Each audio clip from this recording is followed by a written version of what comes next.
Okay, so to me, it feels like maybe possibly this is the end of over a decade of foolishness, that maybe, just maybe, she came to her senses. What's up? How you doing? Ray of Sunshines. I am your girl, Talisa Ray, lifestyle coach. We are reviewing Put a Ring on It, season number 2, episode number 8. Listen, hold on. Let me try and fix my lighting. I look a little washed out or something.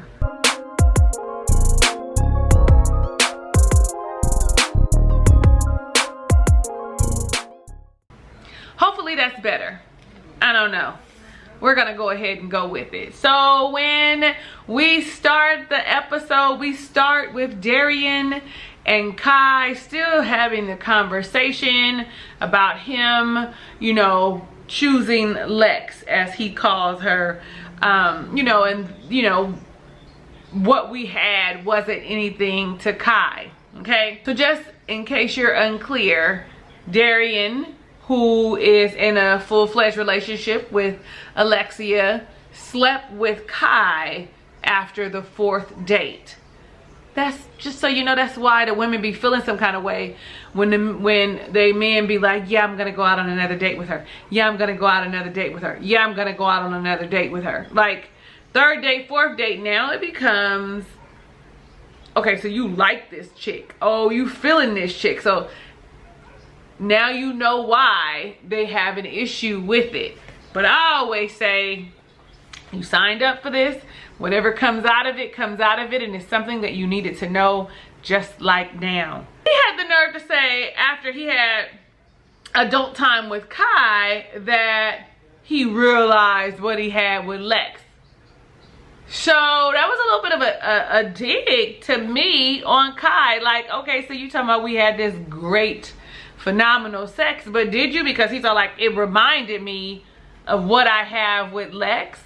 And what we know is that he was telling her all kind of shit. Like, what happened in my condo is your condo. So he was using his manipulation tactics on Kai. And honestly, in my heart of hearts, I believe that she thought that he was going to leave her, or they had a conversation about, even if I say, or, you know, tell her I want to marry her or whatever, you know, I'm still, it's not going to work out. It's still you. You know, he was trying to keep her as the chick on the side. I really feel like, yeah, he was telling her the things that she wanted to hear, that she felt she needed to hear. Also, I want to say this. Every time we saw Kai, we saw her leading with her sexuality, right? With her body, with her lips. You know what I'm saying? And it's not really an issue if you know what you're doing and what you're getting yourself into. You kind of aided him in knowing that he could take it to the next step.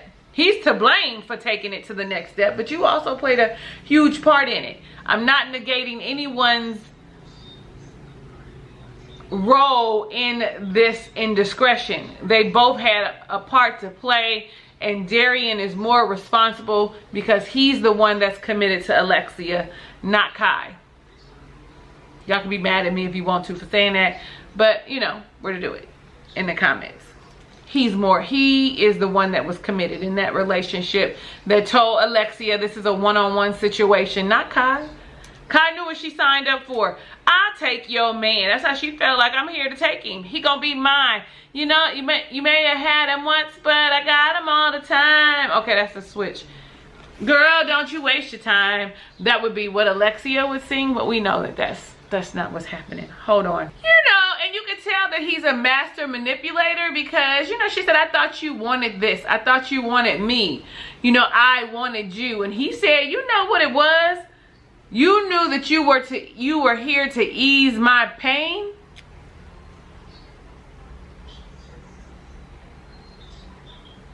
Listen. Because he called, I guess, in a moment of weakness when he was feeling, you know, when he was upset with Alexia. But yo, sir, did you really just say, you knew what it was? I thought you wanted to ease my pain. She thought she had won, sir. I wrote down when she said, I thought we wanted each other. I thought we wanted this. And I wrote down, after 4 dates, ma'am, you determined that he wanted to be in a full-fledged relationship, that he was going to leave his woman of 14 years on again, off again, that he had 3 babies with, whom he was very much so familiar with, who he knew he could master, manipulate with no problem, for you after 4 dates? Did you really think, not even that, did you really feel like he was worthy of you after 4 dates? Is he somebody you really wanted to be with after 4 dates? Did he show you that? I'm curious. I'm absolutely curious. Like I said, Kai was not here to play games. She was coming to burn that hoe down. When I say the whole situation, the relationship, she was ready to crash, have it crash and burn. She was lighting it on fire. Like, you are not finna walk out of here and it not be told. Have you told her about our intimate moment yet? He was like, nah, I didn't. She was like, well, call her on FaceTime. Let's tell her right now. I was like, okay, that's super messy and petty and now vindictive. Like, I never want to cause another woman pain. Never. I never want to be responsible for that, right? But she seems to be gloating in it, like, yeah, tell her so she could leave you and then you could be mine. And you think that he's gonna change? You think it's gonna be something different? You think he's not gonna have more holes up in the doghouse? Like, are you kidding me? I never get that. I never understand why someone would want to inflict pain on someone else. Like, knowing I've been hurt before, my heart has been broken, you know, I've been cheated and I've not been chosen when I thought I should have been. I would never, ever, ever want to inflict that kind of pain on someone else. And then karma's a whole ass bitch. It come back, okay? Heavy, big time, hard and fast. But he was like, you know, I don't want to embarrass her like that. But sir, you've been embarrassing her. Not just this moment, not just with Kai, but for 14 years. Not only that, you had 3 babies with 2 baby mamas. You've been embarrassing her. You've been having her looking stupid. But she has also been allowing it. Anyway, then we go and we see LaRonda on her date with Derek. And, you know, she shares that she wants someone who wants family, love, and respect and wants to grow. You know, she said that she was attracted to his go-getter mentality. She used some other verbiage, but it is his go-getter mentality that he goes after what he wants. Derek was like, you know what, you need to give him an ultimatum, like, shit or get off the pot. Like, what are you gonna do? And LaRonda said, no, hold on. LaRonda said something, but he said, like, she said, you can't do that to people or something. She said, I don't know. But he was like, you think that he's too sensitive to handle? You think he will break it? He would break? All I wrote with an exclamation point was, yes, he is too sensitive. He is going to break. And then, you know, she says that she would date him if she were single. I don't know if that's true or not. And then, honestly, you never can really read LaRonda. LaRonda always has the same, very much so stoic face. She sometimes gives you a smile, but you see that she is managing the entire F-U-C-K out of her emotions. I mean, she is managing that. You can see it all in, like, her disposition. She is giving us work LaRonda, professional LaRonda, right? We ain't seeing in the relationship LaRonda, because he talked about how she go toe to toe and that she a bit of a hothead too, which means she too is a little sensitive, because it goes one way or the other, right? So anyway, let's keep going. We see Jessica and Eric, and Jessica's like, hey, you know what, we have an assignment, or Eric, one of them said, we need to talk about our vision of marriage. I liked that she offered to create a mission statement. Like with everything, you have a mission. What is your mission? What is the goal? What do we want out of this marriage? That's like creating an affirmation. And I actually like that and was like, okay, Jessica. Show up as more than someone who wants to, as y'all would say, who wants to further their career, or as an Instagram bag. We find out that he did not acknowledge her at all on Mother's Day. I had a boyfriend once that said, why would I wish you a happy Mother's Day? You're not my mother. I was like, that was like the straw that broke the camel's back, or that wasn't the straw that broke. That was the eye opener where the glasses that were rose colored started to come off. It's not about you being me being your mother. It's about acknowledging I am a mother and seeing me for who I am, and maybe acknowledging how great I am as a mother. Anyway, I wrote down she looks a lot better with no makeup. I like her plain face with her eyelashes on. She's got great skin. She don't need all that makeup. She don't need none of that. Little lip gloss. I got my nerves. But I don't wear face makeup except for under here, so I don't scare y'all with these dark raccoon ass circles. We also find out that she was adopted, that she has no relationship with her mother, that she does not know her mother, and she was adopted by her aunt. And I wrote down therapy. Every time she says something different, all I can think of is, you, sis, should probably be seeking some therapy. Big disconnect. He wants children. She doesn't. Like, she's like, I'm pretty much done. My kids is almost grown. Like, you know what I'm saying? And he wants a baby, talking about, because when he was in the NFL, he didn't raise his children, and he want to be a stay-at-home dad. Can you, sir, do you have the money to be a stay-at-home dad? Do you have businesses that are flourishing where you can work from home and be a stay-at-home dad? I'm just curious. Like, I'm curious how you're going to be a stay-at-home dad, because in today's society, it does take two incomes. Like, and something as big as children and you not being on the same page is huge. Add that to all your other issues, your trust issues, your not acknowledging and seeing her, not wanting to hear her. Like, why are y'all together? Not valuing her words and the things, her thoughts and opinions. Like, why are y'all together? Somebody explain to me why they together. Somebody, anybody, help me out. So we then see Alexia visiting Dr. Nicole after she finds out about the Kai and Darian situation, and is distraught, as she should be.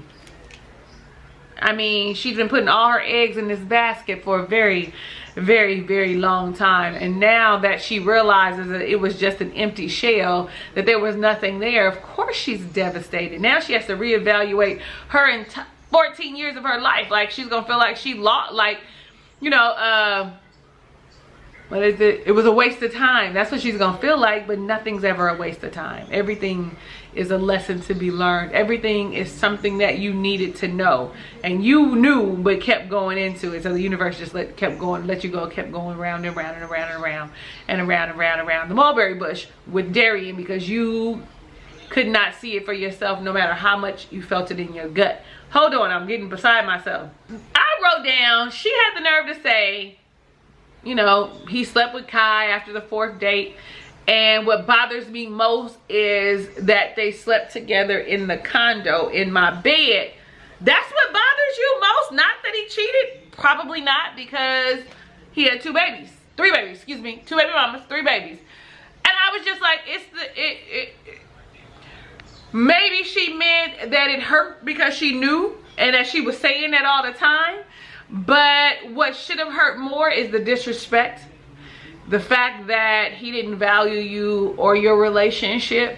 So for her to vocalize that not once but twice, because she did it a little later in the session, I was just like, she definitely needs to work on herself and how she sees herself. I like that Dr. Nicole told her, look, you're dishonoring yourself so that you can believe what he says. Because your intuition, your discernment, that third eye, your ancestors, the Holy Spirit, everybody has been tapping on your shoulder, asking you to see. Take the blinders off so that you can see what's going on and believe what's going on all around you with your man, girl. But listen, I'm not mad at her. I'm actually very hurt for her, because of the simple fact that everybody plays the fool. Like, I played a fool, but not for 14 years. Like, that's the part that I think that's getting us all. And I really feel like this was a great opportunity for her to be able to see him for who he was, or who he is, and to see herself the way that her God sees her. You understand? Value herself as excellent and wonderful and most high and beautiful, you know, as a boss, like she said. But really, she don't see herself as a boss, because she's been dealing with this for a long, long time. But she will.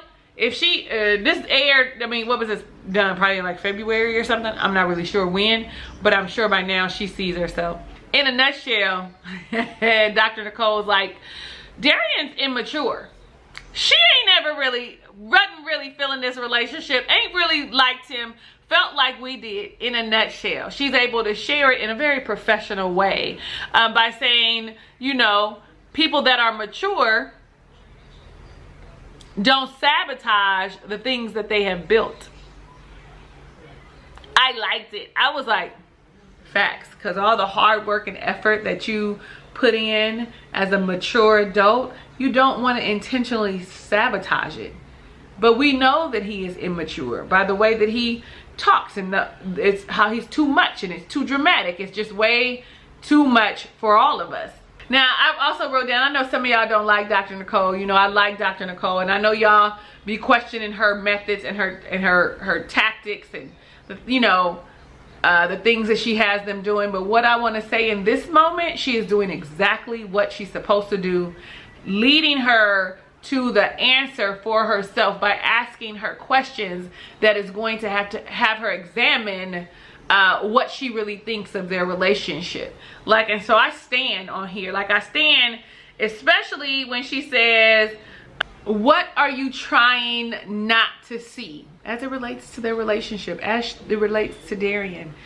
You know what she said? Because it was a question and a question before that came to that led her to that he may not be, that he's not the man for me. Oh no, she did say that he may not be the man for me. I really wish she would have stood firm in this moment, like he's not, but he may not. Because, you know, love is a thing. It's hard. You invested all this time and energy, you know, and it's hard. But the one thing that I know for sure, that you know for sure, that ultimately Dr. Nicole shared, is you got to put yourself first. How do you feel? What is this making you feel like? Stop ignoring what your intuition says. Right. Dr. Nicole kind of hit her with the, you don't love yourself, sis. You don't love yourself. You love Darian. Darian loves himself. Who loves you? She's like, I love myself. We can see that you don't love yourself. If anyone has ever been in a state where they, you know, how about, let's say this. We always say we love ourselves. That's what we say. But you don't realize that you don't love yourself fully until you in some shit. Like, I know that I didn't love myself, my whole self in its entirety, good, bad, and indifferent. I know that for a fact. But today, baby, let me tell you something. This girl is in love with her. And so whatever happens outside, whatever relationships fail, whatever don't work, whatever lies are being told that I catch you in, they're gonna hurt when I have to walk away. But I love me so much. I value me so much that if it's diminishing me, I know how to walk away. And you know, she shares that all those years that they had together is the thing that's stopping her, that was keeping her with him, and the fact that you didn't see your value, but I'm sure you see it now. Okay, so we see LaRonda and Sean again, and now they're talking about their vision of marriage. And so what I found to be odd was the fact that what they shared with us is wedding, how they wanted the wedding and how many kids that they wanted. Like, for me, like I said before, marriage is beyond the wedding day, beyond the event planning. It is beyond all of that. What happens after that? What do you want for your relationship after the wedding? After your 7 kids, anywhere between 4 and 7 kids, whatever number y'all came up with, what happens then? The only thing that they talked about that had some kind of depth to it was divorce. Whether or not they believed in divorce and if you would get divorced. And, you know, listen, Sean was like, I'm all in for divorce. If we ain't working out, I'm all in. And LaRonda's like, hold up, swole up. I feel like we need to work things through. And then, because I really don't want a divorce. Like, it's one and done for her. But I kind of feel like that's what he was saying too. He wasn't saying that, oh, it's not working today and tomorrow we get a divorce. I feel like nobody really wants to get a divorce when they're getting married. When they say I do, when I decide I want to be with you, nobody really wants to get a divorce.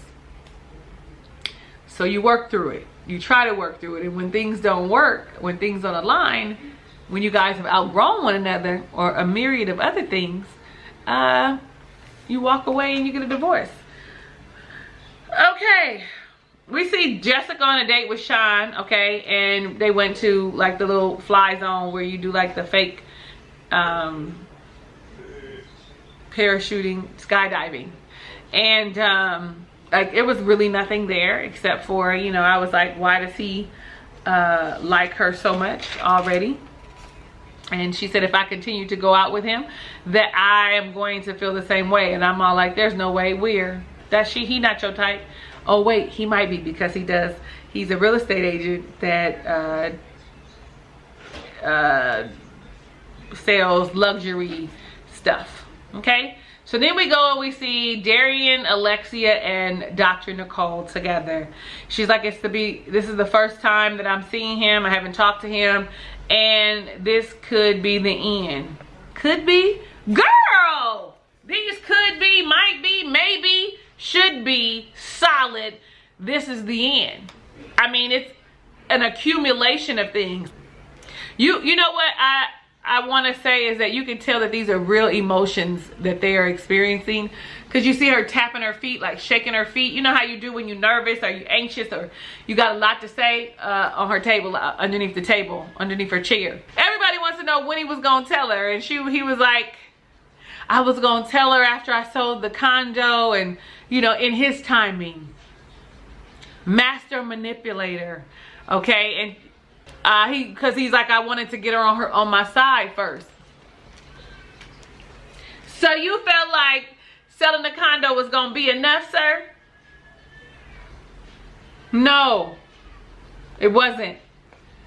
He also, Alexia said, you know what, if she hadn't said anything, if Kai didn't blurt it out, you would never have told me.